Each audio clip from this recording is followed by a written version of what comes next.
ओम कृष्णाय नमः। आप सभी को जन्माष्टमी के इस पावन अवसर पर हार्दिक शुभकामनाएं। भगवान श्री कृष्ण की कृपा आप सभी के जीवन में सुख, शांति और समृद्धि लाए। जैसे आज सब हम भगवान श्री कृष्ण के जन्म का उत्सव मना रहे हैं, आइए हम उनके द्वारा दिए गए अनमोल उपदेशों पर भी मनन करें जो उन्होंने श्रीमद् भगवत गीता के माध्यम से हमें दिए हैं। भगवत गीता को अगर देखा जाए तो उसको 3 भागों में अगर डिवाइड करें तो पहले 6 अध्यायों में कर्म के बारे में भगवान ने अर्जुन को समझाया। उससे अगले जो 6 अध्याय हैं उसमें भक्ति योग के बारे में भगवान ने अर्जुन को समझाया, और जो लास्ट के 6 अध्याय हैं उसमें तत्व ज्ञान दिया भगवान।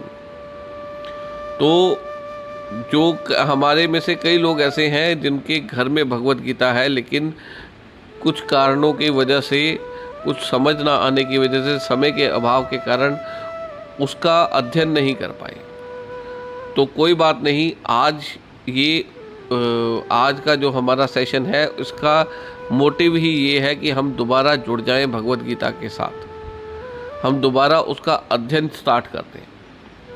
तो हम स्टार्टिंग से स्टार्ट कर रहे हैं ताकि, क्योंकि हम अभी 11वें अध्याय पर हैं, लेकिन हम दूसरे अध्याय से स्टार्ट करेंगे। पहले अध्याय में क्या है? पहले अध्याय में अर्जुन के विषाद के बारे में बताया गया है।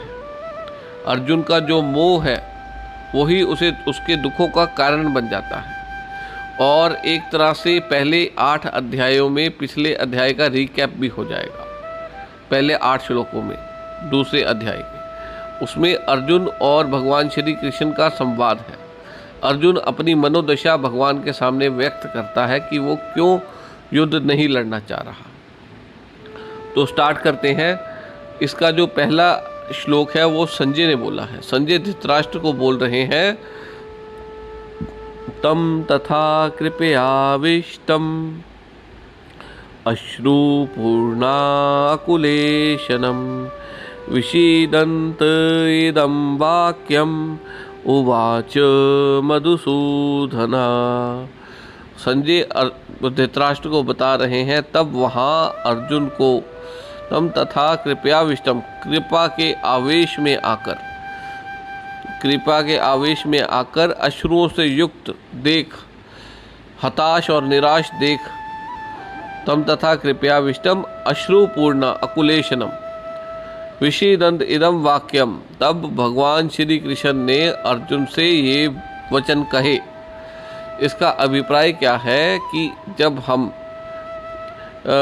अपने जीवन में कभी हताश, निराश हों, और क्या होता है कि जैसे कृपा है, कृपा एक पॉजिटिव भाव है, भगवान की एक विभूति है। भगवान हम सभी प्राणियों पर कृपा करते हैं, लेकिन यहाँ जब कृपा के आवेश में अर्जुन बह गया तो वो अपने कर्तव्य से डगमगा गया, अपने कर्मों से पीछे हट गया। तो कृपा ही जो उसकी कृपा है वो उसका अवगुण बन गई। जो एक भगवान की विभूति भी अवगुण बन गई जब उसने उसको कर्म करने से रोक दिया। लेकिन तभी भगवान के साथ अर्जुन ने अपना जो रिलेशन एस्टेब्लिश किया हुआ है, सखा का, मित्र का, गुरु का जो रिलेशन एस्टेब्लिश किया है, उसने भगवान को विवश कर दिया अर्जुन को उस समस्या से निकालने के लिए। अर्जुन को हताश, निराश और उदास देख भगवान श्री कृष्ण उठ खड़े हुए और उन्होंने अर्जुन को ये वचन कहे। इसलिए इससे ये समझ आता है कि हमें अपने जीवन में भगवान के साथ एक रिलेशन एस्टेब्लिश करना है, ताकि जब हम हताश, निराश और उदास हों तो भगवान किसी न किसी संकेत द्वारा हमारा मार्गदर्शन करें और हमें उस समस्या से निकालने का समाधान दें। तो दूसरा श्लोक जो है उसमें भगवान श्री कृष्ण अर्जुन को डांटते हैं। अर्जुन को क्या बोल रहे हैं भगवान? कुतस्त्वा कश्मलम इदम विस्मय समुपस्थितम अनार्य जुष्टम अस्वर्ग्यम अकीर्तिकरम अर्जुना। भगवान अर्जुन को कह रहे हैं, कुतस्त्वा, कहाँ से प्रगटे ये भ्रमित करने वाले विचार। कुतस्त्वा कश्मलम इदम, ये गलत विचार तेरे मन में कहाँ से उत्पन्न हुए। विषमे समुपस्थितम, इस ऑड टाइम पे जब हम रणभूमि के बीच में है तब तूने रोना शुरू कर दिया। तब बाण चलाने का समय है, शत्रुओं को मार गिराने का समय है, तब तूने रोना धोना शुरू कर दिया। ये जो करुणा के भाव में तू बह गया है, भगवान बता रहे हैं, इससे ना तुझे अनार्य जुष्टम अस्वर्गीयम, इससे ये कोई आर्य को शोभा नहीं देते। अस्वर्गीयम यानी स्वर्ग भी को भी नहीं दिलवाने वाले। अकीर्ति करम अर्जुना, और तुम्हारी जो कीर्ति है उसको ख़त्म करेगा, अकीर्ति करेगा तुम्हारी, मतलब कि तुम्हारी जो प्रसिद्धि जो संसार में जो तुम्हें सर्वश्रेष्ठ धनुधर मानते हैं वो भी तुम्हें डरपोक समझना शुरू कर देंगे। इससे तुम्हारा कल्याण नहीं है। ये कृपा के आवेश में बहो मत, अपने कर्म को समझो, अपने कर्म को करो। भगवान अर्जुन को समझा रहे हैं। इसके आगे भगवान और थोड़ा डांट के भगवान अगले तीसरे श्लोक में क्या कह रहे हैं, क्लेब्यम मास्म गमः पार्था नई तत्त्वयि उपपद्यते शूद्रम हृदय दौर्बल्यम तत्वोत्तिष्ठ परम तपा। भगवान अर्जुन को कह रहे हैं कि नपुंसकता को त्यागो। जैसे कि पहले श्लोक में अर्जुन को एक बहुत मेन बात बताई भगवान ने कि विषम समय में ऑड टाइम पे ऑड काम करना ये किसी आर्य के को शोभा नहीं देता। तुम युद्ध लड़ने आए हो, युद्ध छोड़कर अगर रोना शुरू कर दोगे तो ये सही नहीं है। तुम्हारा जो कर्म बनता है उसको करो, और कर्म को ना करने से तुम्हारी अपकीर्ति होनी है। अब भगवान कह रहे हैं कि क्लेब्यम मास्म गमः पार्था नई तत्त्वयि उपपद्यते, मतलब कि ये नपुंसकता को त्यागो। जो ये भाव है करुणा के भाव में तुम बहे जा रहे हो, ये भाव ही तुम्हें नपुंसक बना रहा है, तुम समझ नहीं पा रहे। क्लेब्यम मास्म गमः पार्था नई तत्त्वयि उपपद्यते, ये सही रास्ता नहीं है।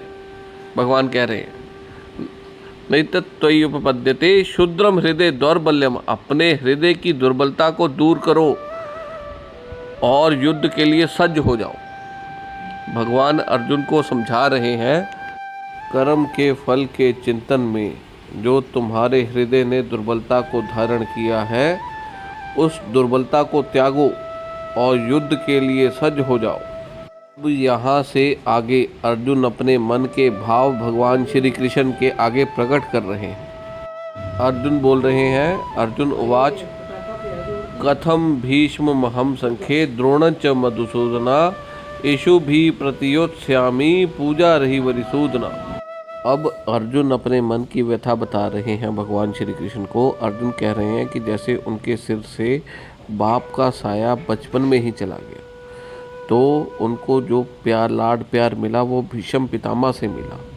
भीष्म पितामह से की उंगली पकड़कर उन्होंने चलना शुरू किया।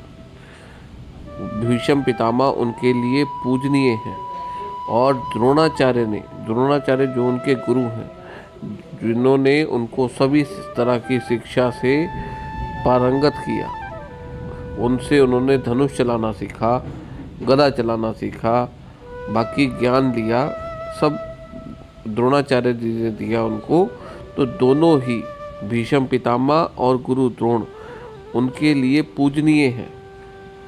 अर्जुन कह रहा है ऐसे पूजनीय महात्माओं के ऊपर मैं अपने बाणों का संधान कैसे करूं, उनके ऊपर अपने शस्त्रों को कैसे उठाऊं। अर्जुन आगे बोल रहे हैं, गुरु न हत्वा हि महानुभावान श्रेयो भोक्तम भेक्षम पीह लोके हत्वार्थ कामास्तु गुरु निहैवे भुंजीये भोगान रुधिर प्रतिग्धान। अर्जुन बोल रहे हैं, अपने गुरुजनों की इन महात्माओं की हत्या करके श्रेय लेने से अच्छा मैं अपना जीवन भीख मांगकर व्यतीत करूं। अगर मैं अपने गुरुजनों की इन महापुरुषों की हत्या करके राजपाट जीत भी लूं, तो जो भी मटेरियलिस्टिक चीज़ें मैं गेन करूंगा वो सभी चीज़ें मेरे गुरुजनों के रक्त से सनी होंगी। अर्जुन आगे बोल रहे हैं, न चैतत विद्मयी कतरन्नो गरेयो यद्वा जयेमे यदि वानो जयेयु याने व हत्वा न जिजी विषामा तेव स्थिता प्रमुखे धार्तराष्ट्र। अर्जुन इसमें आगे बोल रहे हैं भगवान श्री कृष्ण से कि ये भी नहीं पता कि युद्ध में वो हमको जीतेंगे या हम उनको जीतेंगे, यानी कि किसकी मृत्यु होगी ये भी कोई निश्चित नहीं है। और उनको मार कर भी उनकी, अर्जुन कह रहा है, मेरी जीने की इच्छा ही समाप्त होने वाली है। इसके आगे अर्जुन भगवान को कह रहे हैं, कार्पण्य दोषोपहत स्वभावा प्रच्छामि तम धर्म सम्मूढ़ चेता यच्छेव शामनिश्चितम ब्रूहि तन्मे शिष्यस्ते हम शाधि माम तम प्रपन्नम। यहाँ पर अर्जुन को पता है कि अगर वो पांडवों की तरफ से युद्ध नहीं लड़ेंगे तो वो पांडवों की हार का कारण बन जाएंगे।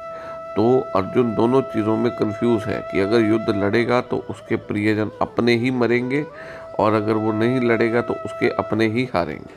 तो अर्जुन भगवान श्री कृष्ण को कह रहा है, कायरता ने मेरे को जकड़ लिया है। सही रास्ता, धर्म युक्त रास्ता कौन सा है मेरे को समझ नहीं लग रहा।